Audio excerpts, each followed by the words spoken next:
Ramadan tiba, Ramadan tiba, Ramadan. Assalamualaikum warahmatullahi wabarakatuh. Bismillahirrahmanirrahim. Alhamdulillahirabbil alamin. Wassalatu wassalamu ala asrofil anbiya wal mursalin wa ala alihi washabihi ajmain. Amma ba'd. Hai sobat Top Channel. Masih bersama saya dan tentunya masih dalam suasana bulan Ramadan bersama saya Olga, dan hari ini saya ditemani oleh bintang tamu yang istimewa, sama istimewanya dengan bulan kita sekarang ini, bulan suci Ramadan. Mari kita sapa bintang tamu kita pada hari ini. Assalamualaikum Pak Ustadz. Waalaikumsalam warahmatullahi wabarakatuh, Olga. Apa kabarnya Pak? Sehat? Alhamdulillah luar biasa. Alhamdulillah luar biasa. Baik, hari ini Bapak Ustadz Sukardi akan memberikan penjelasan tentang tema yang akan kita bahas lebih dalam ya Pak ya di sini, yaitu temanya tentang investasi dalam pandangan Al-Quran. Bukan begitu Pak? Di dalam investasi, dalam suatu investasi ini Pak ya, yang ingin ditanyakan di sini, investasi yang bagaimana Pak, yang menurut pandangan Al-Quran itu Pak. Oke. Silakan Pak. Terima kasih Olga. Assalamualaikum warahmatullahi wabarakatuh. Alhamdulillah wa syukurillah. Assalatu wassalamu ala rasulillah. Sallallahu rabbuna ala nuril mubin. Ahmad al-Mustafa sayyidil mursalin. Wa ala alihi wa sahbihi ajmain. Saudara-saudaraku dimanapun berada, hari ini Alhamdulillah saya dapat berjumpa dengan teman-teman yang ada di DPMPTSP Sumatera Selatan. Kami akan berbincang tentang investasi dalam Al-Quran.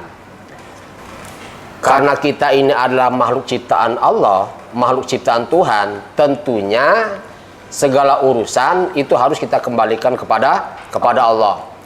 Maksud mengembalikan urusan kepada Allah, artinya semua urusan kita harus kita kembalikan kepada aturan-aturan Allah itu sendiri. Nah, Olga, kira-kira aturan Allah itu ada di mana? Ada di Al-Quran. Ada di Al-Quran. Nah, kira-kira masalah investasi atau penanaman modal ada nggak dalam Al-Quran? Nah, sekarang coba saya baca itu dalam Al-Quran pada surat 2 Al-Baqarah ayat 245. Auzubillahiminasyaitonirrajim. Terjemahannya, siapakah yang mau memberi pinjaman kepada Allah, pinjaman yang baik, maka Allah akan melipat gandakan pembayaran kepadanya dengan lipat ganda yang banyak, dan Allah menyempitkan dan melapangkan rezeki, dan kepadanya lah kamu dikembalikan. Jadi jelas dalam Al-Quran itu siapa yang memberikan pinjaman kepada Allah, pinjaman yang baik, nanti akan dilipat gandakan oleh Allah. Nah, berkaitan dengan investasi ya. Nah, kita sekarang kan berada di Dinas DPMPTSP. Nah, itu panjang, Dinas bla bla bla bla bla. Nah, Olga, ini kita teman-teman sebagai pegawai di DPMPTSP. Ada investor, ada dinas, ada tempat menanamkan modal. Nah, dinas kita ini berada di tengah-tengah yang membuatkan sistem agar antara investor dan penerima modal ini bisa klop. Ya, bisa klop.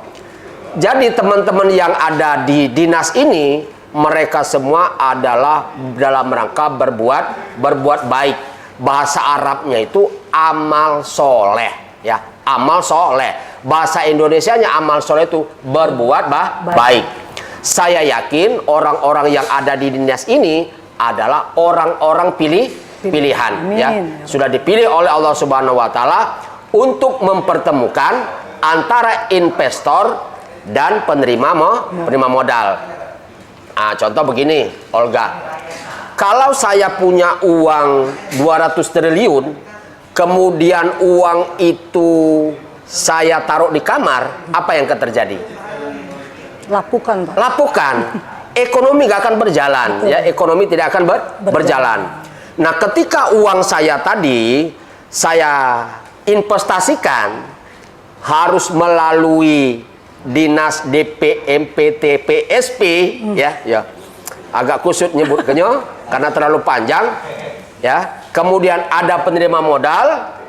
Jadi yang dinas ini sebagai jembatan untuk mempertemukan penanam modal dan penerima modal. Nah, disitulah terjadi aturan-aturan yang ada di pemerintah.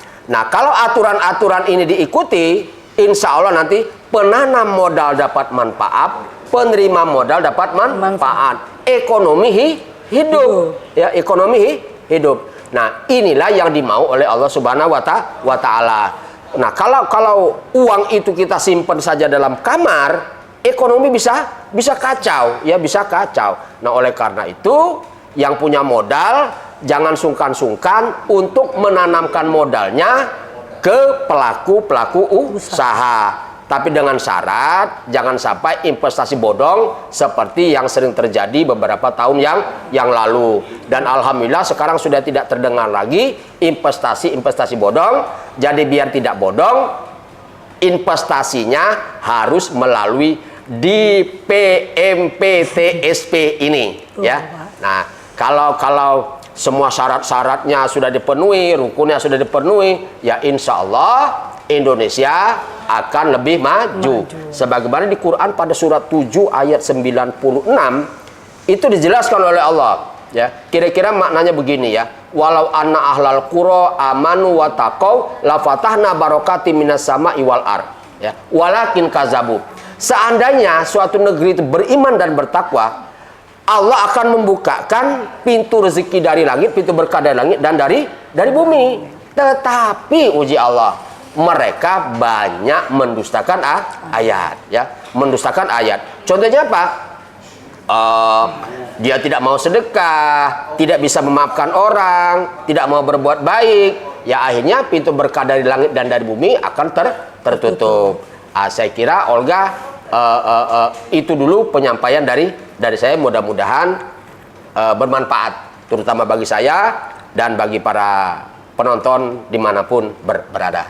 Terima kasih Bapak Ustadz Sukardi atas penjelasannya. Nah, Sobat Top Channel, semoga puas dengan apa yang sudah dijelaskan oleh Bapak Ustadz Sukardi tadi. Semoga bermanfaat untuk Sobat Top Channel semua dan juga bisa bermanfaat untuk kami semua di sini. Akhir kata, saya ucapkan terima kasih dan terima kasih juga untuk Bapak Ustadz Sukardi sudah menjelaskan penjelasan yang sangat detail hari ini. Akhir kata, saya Olga dan Bapak Ustadz Sukardi mengucapkan terima kasih. Wassalamualaikum warahmatullahi wabarakatuh.